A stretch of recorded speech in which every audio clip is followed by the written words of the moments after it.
Merci à vous qui nous faites confiance et merci de nous recevoir chez vous. Bienvenue dans votre émission Grand Angle Environnemental qui parle de questions liées à l'environnement.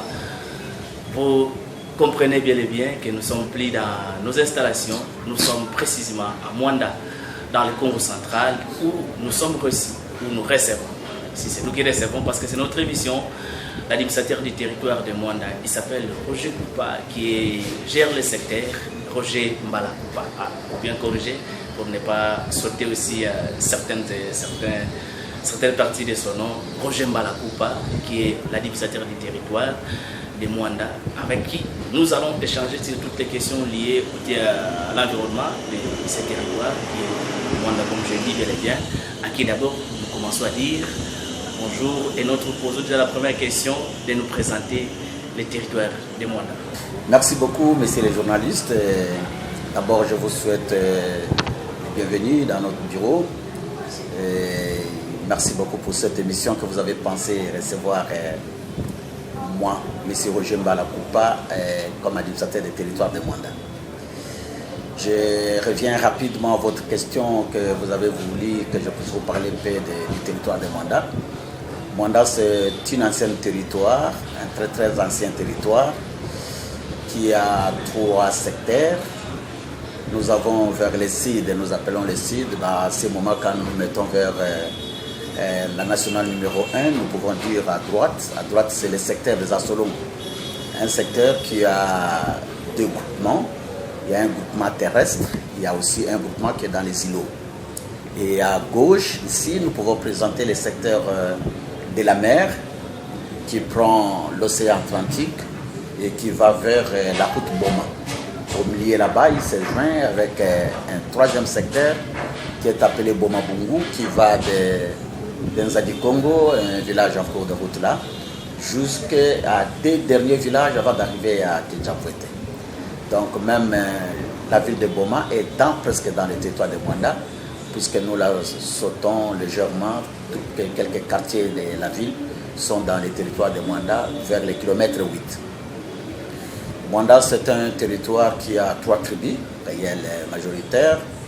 Nous avons les Woyo, les Assolongo, plus les Bakongo de Boma.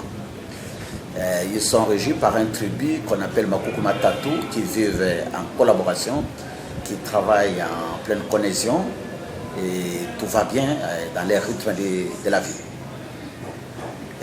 Mwanda, c'est un territoire qui représente la porte d'entrée et de sortie de la République démocratique du Congo vers la littorale de l'océan Atlantique. Donc le kilomètre 1, comme vous allez constater, commence de la route nationale, commence à Banana jusqu'à Kasumbalesa. Donc cette route que vous voyez, c'est la nationale numéro 1. Mwanda, c'est un territoire historique. C'est ici où cette histoire que nous avons suivie tous, où nous avons étudié à l'école primaire comme à l'école secondaire. Mwanda, c'est un territoire historique où les navigateurs que nous avons suivis, qui a découvert l'océan, l'embouchure du fleuve Congo, les lieux où il atterrit pour venir trouver l'embouchure du fleuve Congo, c'est à Mwanda. Quand vous allez vers la pointe là-bas, vous allez trouver des militaires des forces navales qui sont là, qui sont en train de donner l'histoire et la géographie de Mwanda. Dans cette histoire-là, on trouve aussi cet Mwanda où nous avons 45 km Nous avons 45 km de... Pardon? De la zone côtière. De la zone côtière.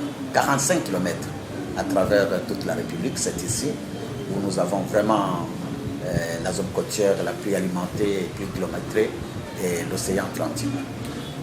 Nous avons aussi ici à Mwanda où vous allez trouver l'histoire des esclaves. Les premiers esclaves qu'on a arrêtés, on a amenés ici, c'était à Mwanda village. Vous allez trouver déjà les symboles d'avoir gardé ces esclaves. Il y a des marmites qu'on préparait pour eux. Et il y a aussi des chaînes qu'on renfermait, qu'on rattachait les esclaves pour ne pas fuir. C'est toujours à Mwanda, ici, vers la forêt de Vallée, où vous allez trouver les derniers demeures des esclaves avant qu'ils prennent les bateaux pour partir en Europe. Donc vous allez voir ça, vous allez trouver même sur place, il y a des stencils de la prisée. Vous allez voir aussi les ports qui a transporté les esclaves vers l'Europe et vers les États-Unis d'Amérique. Donc Mwanda, c'est un territoire historique pour la République du Congo. Nous sommes là, c'est un territoire qui était dans le royaume Congo, vous connaissez le royaume Congo, où ils vivaient avec les Nzimbu, vous avez vu quelque part là. J'ai valorisé les Nzimbu, qui sont les coquilles des huîtres. Et ça se trouve seulement ici chez Mwanda, vers Kimwabi, où on trouve ces Nzimbu, l'argent qui était monnaie d'échange au royaume Congo, qui servait à la population d'acheter et de faire quoi que ce soit. Pour notre histoire, à notre moment, j'ai valorisé ça, j'ai fait une stèle qui est là-bas, je ne sais pas comment vous allez faire, parce que c'est aussi environnemental et touristique. Vous pouvez aller filmer un peu pour voir ces stèles de huîtres. Parce que l'huître, d'abord, c'est un grand repas qui coûte extrêmement cher et on appelle communément ici des boîtes. Et même, je connais M. le président de la République Sarkozy aimait manger ces huîtres-là. Et aujourd'hui, quand vous allez dans les hôtels d'ici, c'est extrêmement cher. Mais c'est ici qu'on en trouve, ici à Mwanda, et à un seul lieu, à un village qui m'habite, sur le fleuve Congo vers les embouchures. Alors, ça c'est la question très importante. Vous allez présenter la Percy de Mwanda entière.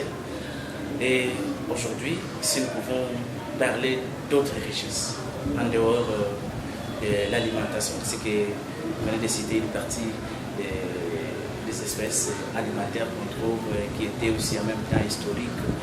Mais quelle est vraiment la vraie richesse du territoire de Mwanda? Vous parlez de richesse, monsieur les journalistes. Je voulais vous parler que les activités qui font vivre le territoire de Mwanda, le territoire de Mwanda vit de l'agriculture, elle vit, c'est la population, elle vit de la pêche, et elle vit des petits commerces frontaliers, et elle vit aussi de l'élevage. L'agriculture va de pair avec l'élevage. C'est ça qui fait la richesse de la population de Mwanda. Ils vivent de la pêche, puisque nous sommes, la plupart sont des pêcheurs. Il y a toute catégorie de pêche qui se fait ici. Et alors, ils vivent de la pêche. Et ils vivent aussi du trafic ou des petits commerces frontaliers. Malheureusement, avec l'arrivée de Covid-19, les commerces frontaliers est presque bloqués. C'est parce que nos voisins en face sont jusqu'à aujourd'hui confinés.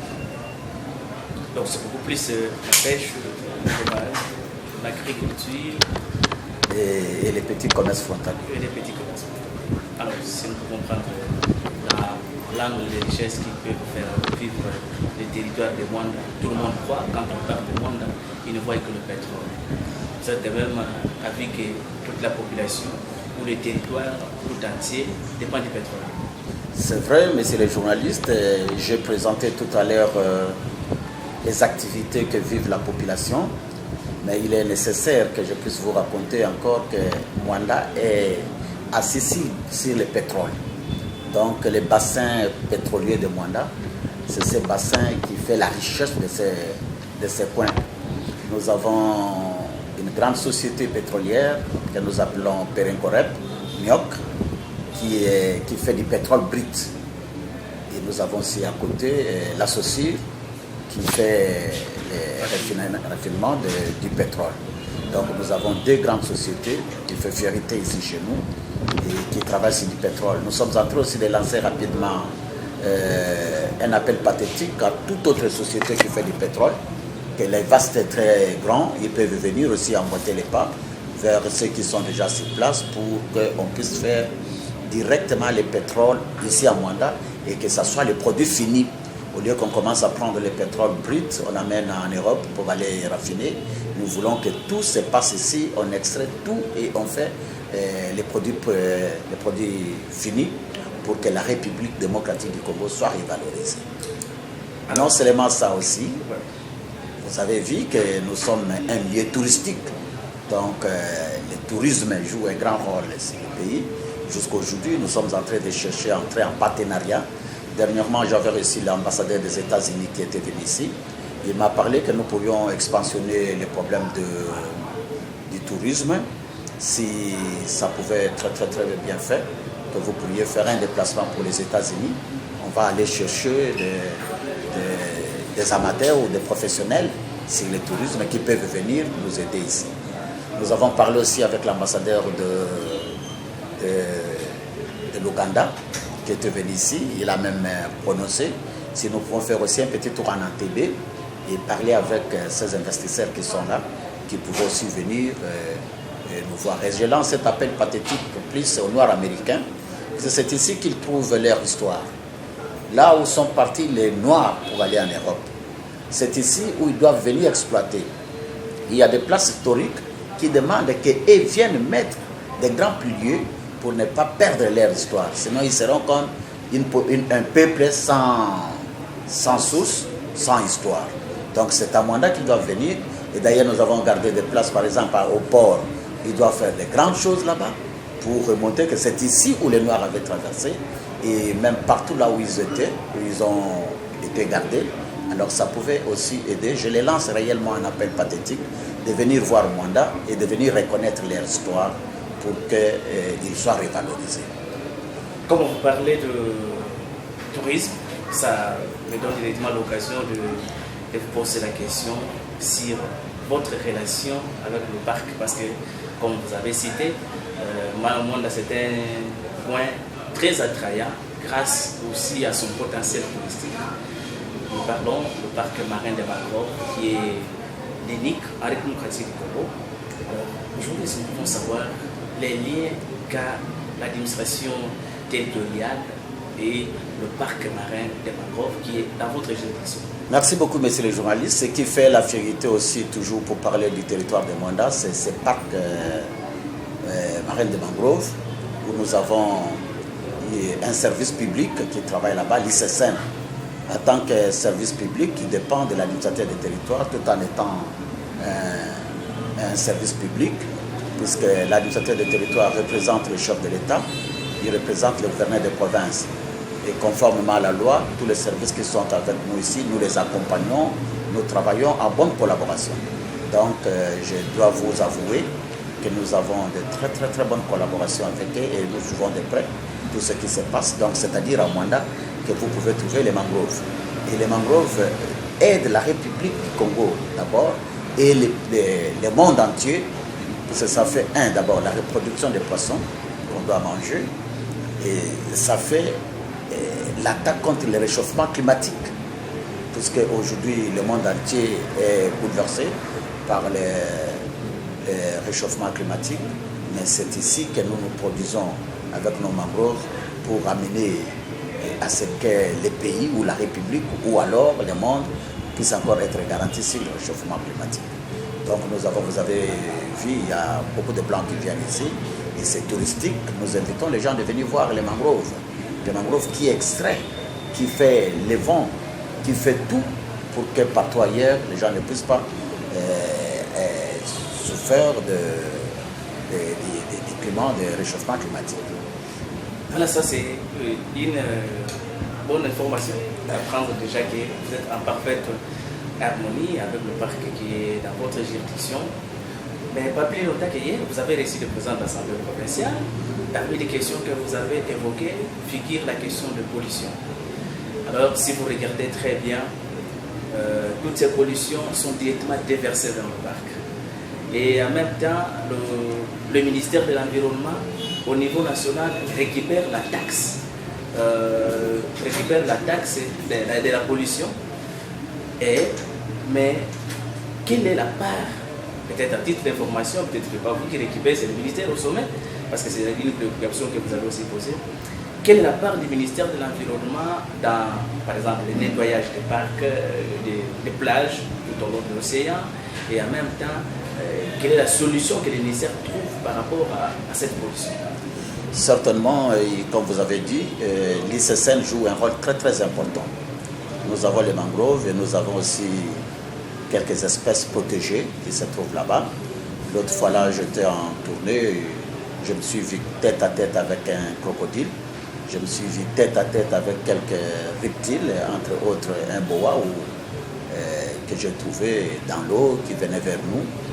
On a trouvé une place où il y avait des hippopotames. Donc certainement, l'ICCN à Mwanda joue un rôle très très important à la protection de ces espèces rares de la République. Vous avez vu aussi à une période comme ça, vous allez voir des tortues qui quittent l'Europe, qui quittent partout, qui viennent pondre les œufs à notre niveau ici à la Parc. On protège ça jusqu'où on remet les petits dans l'eau. Donc c'est le grand rôle que l'ICCN est en train de faire. La pollution que nous voyons là, non c'est seulement la pollution pétrolière, il y a aussi même les pêcheurs. La pollution plastique. Par exemple, nous avons les pêcheurs qui sont en train de faire la pêche. Ils ne respectent pas les mangroves. Ils sont en train de travailler là où il y a des espèces qu'on doit protéger. Ça, c'est aussi un problème. Nous avons aussi un problème, quelques villages qui, depuis le commencement, habitent les mangroves. Alors, pour les faire partir, c'est-à-dire qu'il faut les délocaliser. Comment nous devons les délocaliser pour les amener ailleurs, au moment où on n'a pas les moyens de pouvoir trouver un autre village pour ces paysans qui sont dans les mangroves. Nous avons aussi dans les mangroves, la grande difficulté que nous avons, c'est ce que je suis en train de dire, que les relations doivent être étroites entre l'ICCN et l'environnement de l'État, parce que toutes les taxes qu'ils viennent prendre ici de l'environnement, même nous-mêmes ici, les territoires, on n'en a plus rien. Nous ne recevons aucun rond si ce que le gouvernement central retire de la pollution de l'ICCN de Mwanda. Là, le pouvoir de décentralisation des fonctions. Or, c'est-à-dire, à ce niveau-là, il y a un problème. Maintenant, d'ailleurs, heureusement, vous avez vu, vous étiez là, vous avez vu le président de l'Assemblée descendre avec quelques députés. C'est maintenant là où on vient demander à Pérenco-Rep de garder les 10% pour Pérenco, ça je dis, pour retenir les 10% au niveau de la province à partir d'ici. Parce qu'auparavant, tout se comprenait ici. Même l'argent qu'on peut faire, les taxes pétrolières, tout part à Kinshasa. Même nous, les territoires productifs de ce pétrole, nous n'avons absolument rien. On ne reçoit rien et on ne sait pas développer notre territoire. Or, pour que les territoires soient développés, nous devons avoir les moyens qui sont produits chez nous, comme on a fait dans d'autres provinces, et que nous pourrions préparer pour que les territoires soient embellis, soient développés.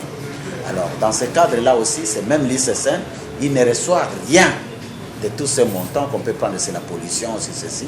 Or, c'est le parc qui est en train de souffrir de cette pollution. Donc, nous avons beaucoup d'histoires, mais je suis en train de faire beaucoup confiance au chef de l'État qui, avec sa politique de reconstruction du pays, sa politique de renaissance d'une nouvelle manière de conduire le pays, peut-être ça va nous aider qu'à partir du moment, s'il y a un problème de pollution, que la taxe soit partagée directement ici, pourquoi pas avec les territoires et pourquoi pas un pourcentage pour l'ICCN. Donc, c'est ce que nous sommes en train d'entendre. Nous avons vraiment l'espoir que l'avenir est certain. Voilà, comme nous abordons la question qui concerne le parc, il y a d'autres infrastructures aussi que nous avions trouvées dans le parc. Il y a des spoliations. On trouve des personnalités qui sont en train de construire dans le parc. Et en même temps, on a trouvé un projet à côté, je crois, pendant zone côtière, qui est en train de construire dans le parc.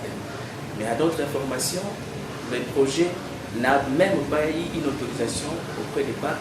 Directement, il fonctionne.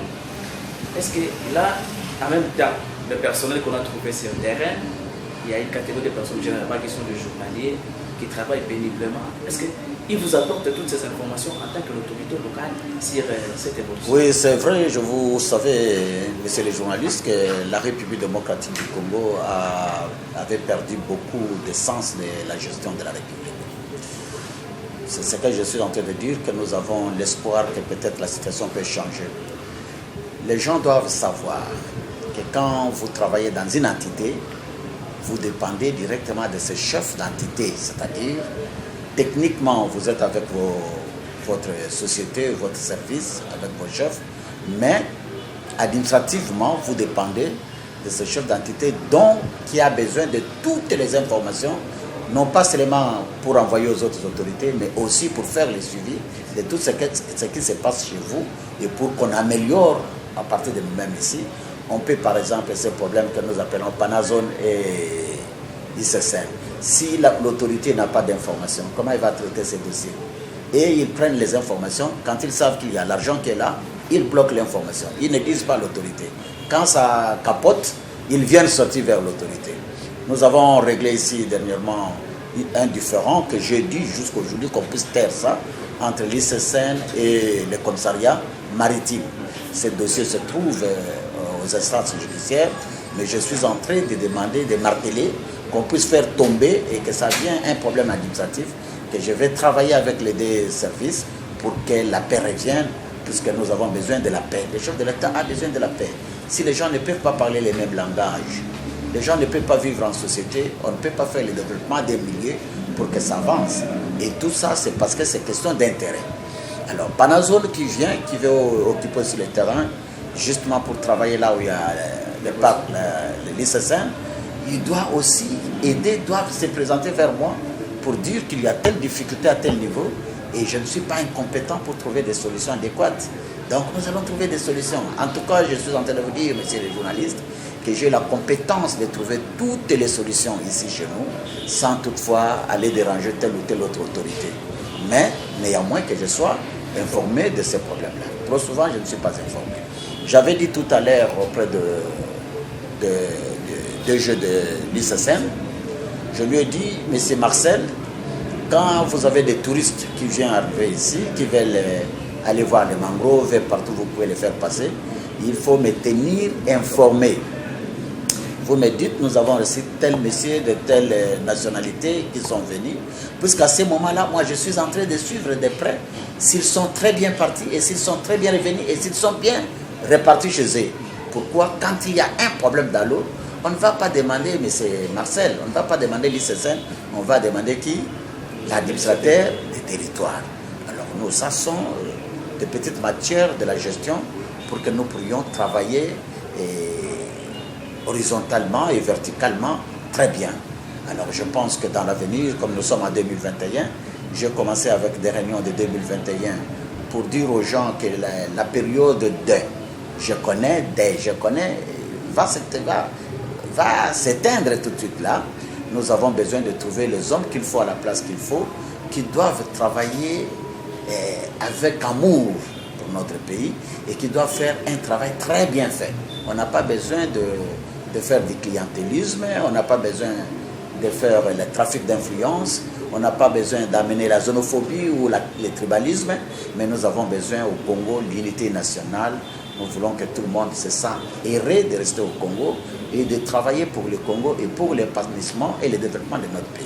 J'ai aussi évoqué la question des spoliations. Là, la population, d'après les informations que nous avions eues, nous doutons fortement que vous êtes informés parce que c'est la population qui nous a dit qu'ils ont vendu, la population ont vendu des espaces qu'on appelle communément des chefs coutumiers, ont vendu des espaces dans des parcs, alors que nous savons le sol et le sous-sol appartiennent à l'État. Donc la population qui vend des espaces tels à votre insu. Et puis dans les parcs en même temps, ils violent la loi 14 qui est sur la conservation de la nature. En même temps, ce n'est pas aussi saboter votre autorité? Oui, si sabotage il y a, c'est parce qu'il y a l'argent. Quand on parle de vente, ça veut dire qu'il y a l'argent. Quand on trouve qu'il y a l'argent, on sabote l'autorité territoriale. On en fait n'importe quoi. Mais nous savons que les sols et les sous-sols appartiennent à l'État, c'est-à-dire les ministères des Affaires foncières qui reçoivent en amont. Après avoir vendu, on passe directement au ministère des Affaires foncières. Il doit demander déjà est-ce que c'est lié là. On a fait une enquête de vacances. Parce que quand on ne fait pas une enquête de vacances, vous, l'autorité des affaires foncières, vous prenez l'acte. Donc vous aussi, vous marchez à l'encontre de la loi. Donc pour stopper toutes ces histoires, l'État avait pris le privilège de dire chaque terrain pour vendre, il faudra, l'autorité locale doit faire l'enquête des vacances. Quand on voit l'enquête des vacances, que ce qu'on veut faire ici, c'est de l'importance capitale, à ce moment-là, l'autorité donne les documents et après les gens peuvent aller aux affaires foncières. Maintenant, le ministère des Affaires foncières, ceux qui sont ici, ils travaillent en désordre, un désordre organisé. À telle enseigne, il y a des fois, et même des jeunes commissionnaires eux-mêmes, qui amènent la population à vendre quelque chose à leur gré, ils touchent la commission, ils font le document en rapide, et les documents, il le fait à 30 minutes, tout est terminé, puisqu'il y a l'argent. Alors quand ils prennent tout ça, l'autorité ne connaît pas ça. Il y a des fois, ça fait nocturnement, la nuit. C'est comme ça que j'avais pris même une décision, parce que je suis en train de voir que la population dans les années, d'ici 5 ans, parce que je ne peux pas dire 10 ans, d'ici 5 ans, Mwanda, il y aura un phénomène de manque de terre pour que les gens puissent faire l'agriculture. C'est comme ça que j'avais écrit une lettre, une instruction que j'ai donnée pour interdire la vente de terre. Si on veut vendre la terre, il faudra que tous ceux qui veulent vendre, les ayants droit, disons tel, ils arrivent vers moi pour me dire la cause de cette vente. Si c'est pour l'intérêt de la communauté, et nous trouvons que ça pouvait aider la communauté, par exemple quelqu'un qui arrive et qui dit « je voulais construire un atelier ici » ou « je voulais construire une industrie ici », et à ce moment-là, ça va engager les jeunes gens qui peuvent travailler, ça amène la main-d'œuvre de la population, et ça réduit le chômage. À ce moment-là, j'accepte. Mais si ce sont les besoins individuels de quelqu'un qui vient prendre beaucoup de terre pour penser un jour, comme ici, il y a du pétrole, quelqu'un, quand je verrai qu'il y a du pétrole ici, on viendra acheter ma place et je vais encore gagner les plus. Alors c'est comme ça, c'est dans telle manière qu'ils sont en train de faire. Mais l'organe qui est en train de très mal travailler, c'est les affaires foncières qui délivrent les documents. Mais il faut aller voir dans ces documents s'il y a les enquêtes de vacances. J'ai donné des instructions formelles pour demander à la population de ne plus vendre et de penser à leur progéniture, puisque les ancêtres qui leur ont laissé ce terrain n'ont pas tout vendu en désordre. Ils ont gardé pour eux et aussi doivent mourir pour garder pour la jeunesse montante et la progéniture qui arrive. Donc c'est ça le travail que je suis en train de me battre. Certainement, nous venons de loin. Nous sommes un pays où les gens font n'importe quoi. Chacun s'intéresse de celui qui l'a mis là-bas. Il croit que celui qui l'a mis là-bas, c'est Dieu. Mais nous travaillons pour aider les chefs de l'État pour que nous pourrions bien faire notre travail pour l'intérêt de la population, pour l'intérêt de la communauté et pour l'intérêt de tout le monde. Là, vous pouvez même passer partout, on va vous dire, nulle part vous entendrez que le chef lui-même est là. C'est impossible, puisque je sais qu'est-ce qu'il faut faire et comment faut-il gérer la res publique. Merci beaucoup, M. Roger. Pourquoi M. Roger Mbala? Je rappelle que vous êtes administrateur du territoire de Mwanda. Alors, la question aussi importante, Mwanda n'a pas seulement des villages, parce que Mwanda aussi a des villes et des agglomérations. Il faut savoir comment vous vous y prenez pour l'assainissement de villes. Quelle est la politique que vous avez mise en place pour l'assainissement des différentes villes et des agglomérations que vous avez? Donc je disais, avant que je puisse répondre à cette question-là, je voulais justement aussi revenir sur les difficultés énormes que nous avons sur les problèmes des érosions côtières et même terrestres. Vous voyez, les Blancs nous ont laissé des grandes illustrations en construisant des maisons de département, surtout vers Saint-Foumou là-bas. Mais depuis une belle lurette, nous avons constaté qu'à chaque année, il y a un avancement de l'océan. Et alors ça détruit plusieurs maisons qui étaient à Saint-Foumou, des maisons, des grands appartements qui faisaient la priorité sont tombés dans l'eau. Et cette histoire de ces érosions sont en train de courir même vers jusqu'au Banana. Et vous voyez même la route pour que nous pourrions aller à Banana est toujours menacée. C'est grâce à Pirinko qui est en train de faire résister légèrement, mais tout ce qu'ils sont en train de faire, c'est éphémère. Donc c'est une difficulté que nous avons ici à Mwanda et que nous sommes en train d'appeler la communauté internationale, et nous appelons aussi la communauté nationale, pour qu'on puisse avoir une politique de pouvoir barrer la route à l'avancée de ces eaux. Nous avons ici des érosions terrestres. D'ailleurs, même derrière nous, ici, les territoires, nous sommes menacés. Il y a l'érosion qui a plusieurs têtes et qui avance partout. Donc, le moment venu, si on ne tire pas l'attention, nous avons amené le ministre de l'Intérieur, le Premier ministre. À son temps, c'était Tchibala, qui était arrivé jusque-là. Il a promis qu'on puisse travailler réellement pour éradiquer cette érosion. Il m'a demandé d'entrer en contact avec le génie militaire qui doit faire un budget chiffré. Ils en ont fait, nous avons déposé, mais jusqu'à présent c'est sans trace. On ne trouve pas de solution. Toutes les maisons sont en train de partir. La population reste sans logis. C'est une grande difficulté que nous avons encore ici chez moi. Et nous avons l'avancée vraiment jusqu'à ce niveau et nous n'avons pas les moyens de faire face à ces érosions-là.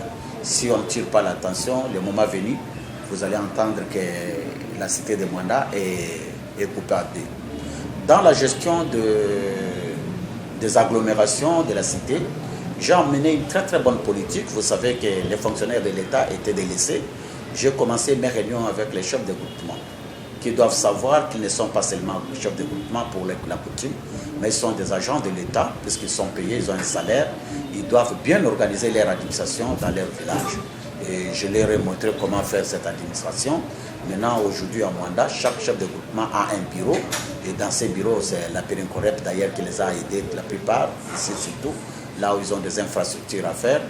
Et dans ce bureau-là, ils ont un secrétaire qui travaille, qui met en ordre les ordonnances, ou plutôt les arrêtés qui leur nomment, des lettres, ne fût-ce qu'avoir la part des lettres expédiées et lettres récits, plus quelques procès-verbaux de réunions qu'ils tiennent pour l'avancée de leur groupement. C'est de même aussi au niveau des secteurs, j'ai fait le même travail. J'ai fait remonter à la hausse la manière de travailler et l'organisation administrative. J'ai vraiment enseigné, j'étais vraiment un pédagogue. Et en tout cas, aujourd'hui, vous arrivez dans mon territoire, tous les secteurs sont très bien organisés et les gens ont repris le goût du travail. Ici, au niveau des territoires, nous avons tous les services qui sont ici.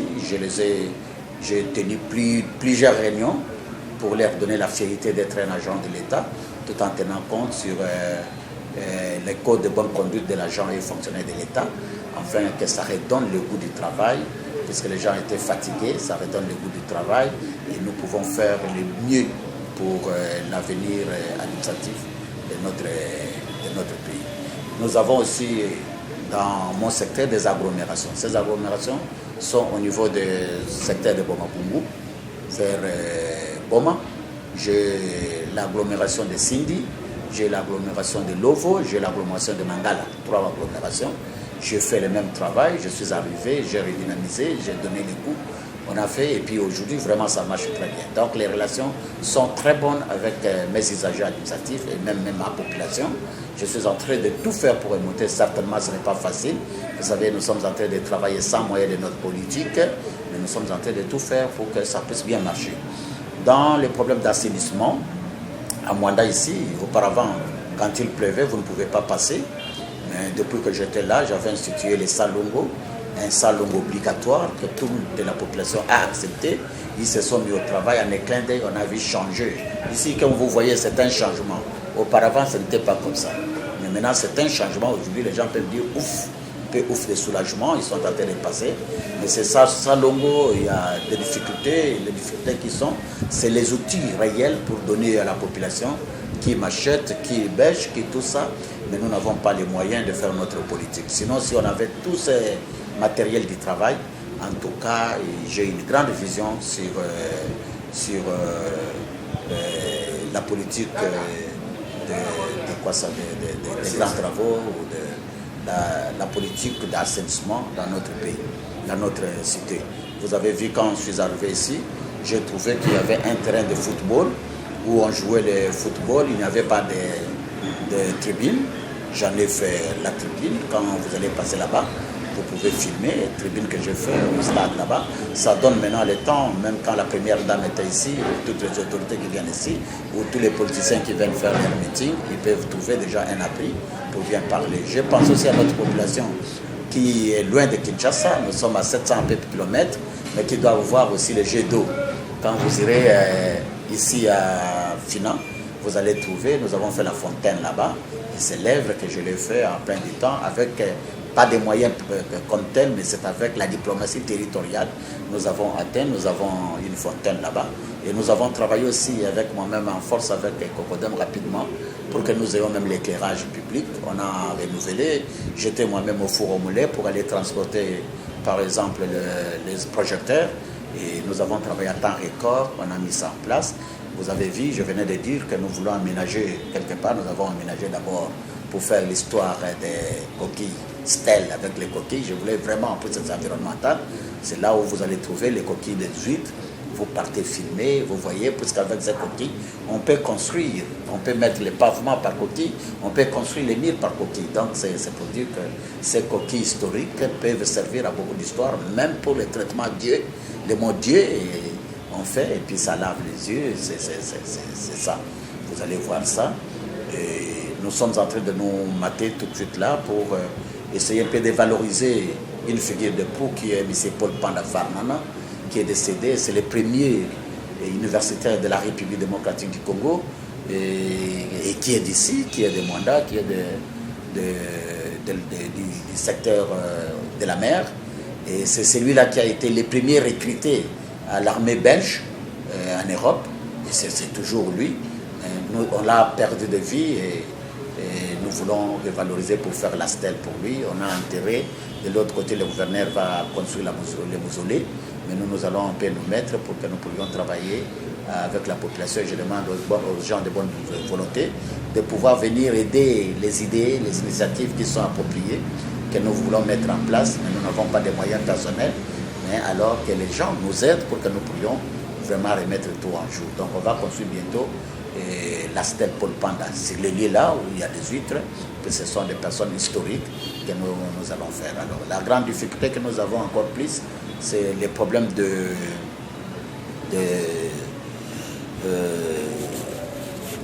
c'est le problème de l'électricité. Nous avons le problème sécuritaire qui pose problème, comme partout. Imaginez ici, nous sommes à Mwanda.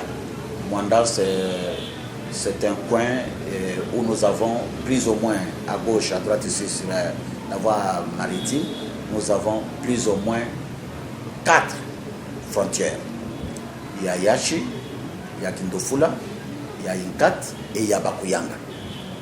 Les gens qui peuvent venir de Soyo, c'est un éclain d'œil, 45 minutes par l'eau, ils sont déjà à Mwanda.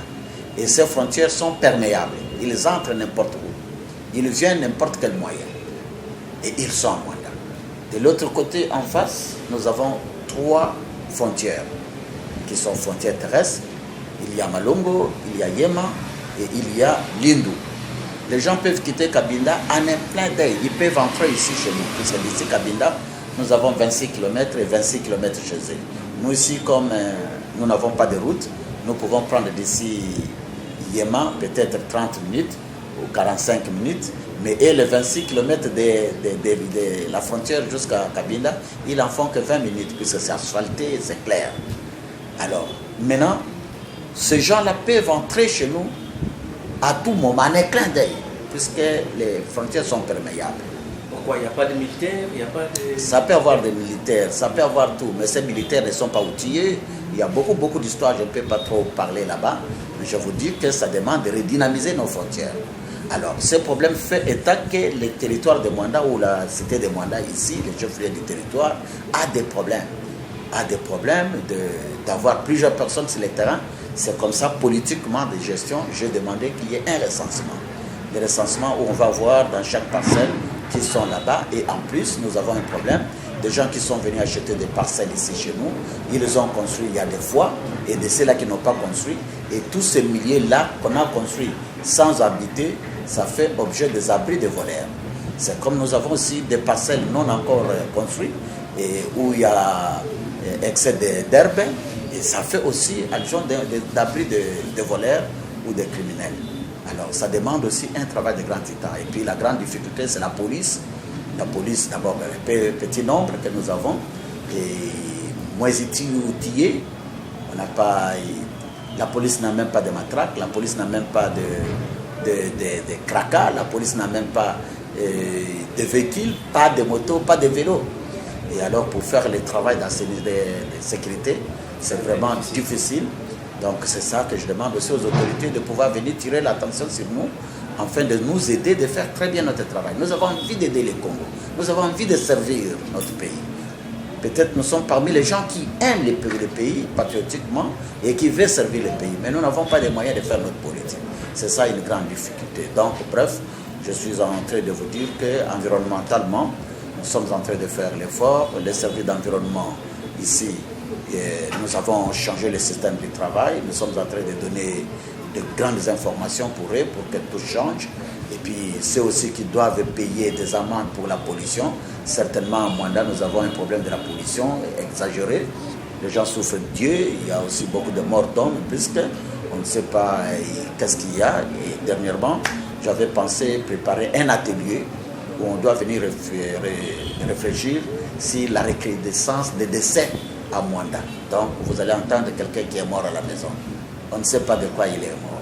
Vous entendrez 3-4 jours. Aujourd'hui, si vous allez là-bas, vous allez trouver plein de morts. Et partout. On ne sait pas si c'est la pollution. Est-ce que c'est la mauvaise qualité des traitements, de tout ça? Est-ce que c'est quoi? Bon, alors tout ça, c'est les points d'interrogation que nous sommes en train de penser, comment réfléchir pour avoir le voie de sortie. Voilà, ça c'est une très bonne réflexion. Merci beaucoup. Mais aujourd'hui, presque toutes les provinces de la démocratie du Congo, ou tous les territoires, parce que nous sommes généralement dans les parties qui concernent les territoires, toutes les parties, bien sûr, sont frappées de routes de dessert agricole. Parce qu'au début, vous avez dit moins d'avis de l'agriculture. Pourriez-vous dire qu'aujourd'hui, vous n'avez pas de problème avec les routes de dessert agricole? Moins a été parlé de cette situation. Merci beaucoup, messieurs les journalistes, sur les problèmes des routes de dessert agricole. Je vous dis que nous avons une très grande difficulté. Je vous ai dit que Mwanda vit de l'agriculture. Mais maintenant, il y a une difficulté pour prendre les produits là au lieu de reproduction jusqu'au centre de consommation. Nous avons une très grande difficulté. C'est parce que toutes les routes de dessert agricole ne sont pas en bon état. Vous allez voir vers ici, nous avons une route qui quitte de chez nous ici vers Makasamba là-bas, vers Bibi, la route Ferbola, qui va jusqu'à Kakongo. Kakongo, c'est dans les territoires voisins de Lukula. Mais cette route a seulement d'ici jusque-là à peu près 68 km. Mais nous sommes à l'impossibilité de mettre cette route est impraticable. Donc nous n'avons pas les moyens de faire vivre cette route-là. Et c'est ce qui cause préjudice pour que beaucoup de produits, il y a des agriculteurs de toute espèce à ce niveau-là. Mais maintenant, pour que les produits viennent ici, on manque de route. Même moi-même, administrateur des territoires, pour aller là-bas, il faut la moto. Or, la moto, vous pouvez tomber en cours de route, vous allez mourir. Mais si on pouvait arranger des routes, les véhicules peuvent partir, on pouvait faire grand travail avec beaucoup de villages qui sont là et qui font un travail de l'agriculture, priorité de priorité, comme on les connaît, mais nous n'avons pas de route. Nous avons aussi, quand vous avancez vers Numéro, une autre route qui va aussi, qui se joint avec la route de Ferbola ici, qui va à Kakongo. Mais nous, ce n'est pas en bon état. Nous avons encore à Bomabungu une autre route vers Tchombakituti qui prend là-bas jusqu'à sur le pont Maréchal. Parce que quand vous êtes sur le pont Maréchal de Matadi, la rive en face du fleuve Congo, c'est le territoire de Mwanda. Là, on appelle Mbengu, donc là-bas, c'est le territoire de Mwanda. Mais il n'y a pas de routes qui peuvent longer aux alentours du fleuve Congo pour avancer jusque-là, pour sortir vers les villages de Sanda ou les villages d'autres qui sont dans les territoires de Sekebanza. Il n'y a pas de route. Or, là-bas, il y a plein de villages, il y a plein de l'agriculture, il y a plein d'élevage, mais les produits ne sauraient pas facilement sortir vers les centres de consommation. Donc, il y a pourriture du manioc, il y a pourriture des bananes, pourriture de tout d'espèces qu'on est en train de produire là-bas. Donc, réellement, nous avons besoin de routes de cette agricole que nous n'avons pas ici à Mwanda. C'est une grande difficulté pour la population. Vous allez voir quand vous partez là-bas, une moto qui est allée, il prend une femme avec ses 3-4 sacs qui viennent. Vous allez voir la femme au-dessus du conducteur. Alors ça fait mal pour vivre tout ça. Donc c'est une difficulté énorme en matière de route de cette agricole. Monsieur Roger Mbala, administrateur du territoire de Mwanda, nous sommes arrivés vraiment à la fin de notre émission Grand Angle Environnemental. Mais nous allons vous demander, peut-être il y a une question que nous n'avons pas posée, que vous puissiez lancer un message à toutes les personnes qui vous suivent pour le moment par rapport à votre territoire ou à votre juridiction que vous gérez. Oui, s'il y a quelque chose que nous pouvons dire, c'est de vous remercier, messieurs les journalistes. J'aimerais que cette émission environnementale soit vive et que vous reveniez à maintes reprises pour voir l'évolution de tout ce que nous sommes en train de faire environnementalement. Et je voulais demander à toutes les autorités de venir à Mwanda, de venir construire à Mwanda, de venir aider Mwanda dans le cadre de l'électricité, de l'énergie, le cadre d'eau, des histoires comme ça. C'est ça qui fait aussi défaut ici. Et puis enfin, il faudra que les gens viennent trouver quelles sont les potentialités que nous avons, qu'ils puissent aussi prendre la part des choses afin de donner du travail à la jeunesse et à tout le monde, puisque le taux de chômage ici chez nous c'est exagéré. Tout le monde voit Perenco. Perenco aussi a des postes limités. Et alors ça fait tous les jours, nous sommes là dans de l'incompréhension, des guerres et tout ça. Et l'autorité n'a pas le temps de rester calme. Il faudra aller à gauche, à droite, tous les jours. Et tout ça, c'est parce qu'il n'y a pas d'entreprise qui peuvent donner du travail à plusieurs personnes. Donc je pense qu'il y a beaucoup. On pouvait amener la politique d'habitat chez nous. On peut construire des maisons pour permettre aux gens qui peuvent y habiter. Donc je pense que nous avons de l'espace, nous avons de la place et nous attendons que, je pense avec l'avènement du chef de l'État, tout ira bien. Et les gens vont passer. Je vous remercie, messieurs les journalistes. Nous disons merci beaucoup, monsieur l'administrateur du territoire, pour votre accueil et surtout pour votre disponibilité à répondre à notre émission Grand Angle Environnemental. Merci beaucoup. C'est à moi de vous remercier et bonne chance. Merci. Vous avez compris que c'est la fin de notre émission Grand Angle Environnemental qui est arrivée jusqu'ici à Mwanda, dans la partie littorale de la République démocratique du Congo. Nous avons voulu aborder cette question environnementale avec l'administrateur du territoire de Mwanda qui s'appelle M. Roger Mbala Bouba, qui vous avez bien suivi tout ce qu'il a donné comme de détails. Et bien sûr, ce n'est pas encore la fin, comme il a dit. Prochainement, nous reviendrons pour voir l'évolution sur tout ce qu'ils ont comme des projets et des prospections par rapport à la gestion environnementale de leur territoire. Et nous restons toujours disponibles disponibles à vous servir, bien sûr. Mais si déjà vous avez aimé, dites merci à Joe Bassay qui était derrière la caméra, dites merci à Rodrigue Bonda qui va permettre le montage de ces émissions, et puis dites merci à toute la grande équipe technique de la radio-télévision Environnement et Conservation de la Nature. Nous nous retrouvons prochainement dans un autre numéro des Grands Angle Environnemental. Mais d'ici là, portez-vous bien, continuez le programme. Au revoir.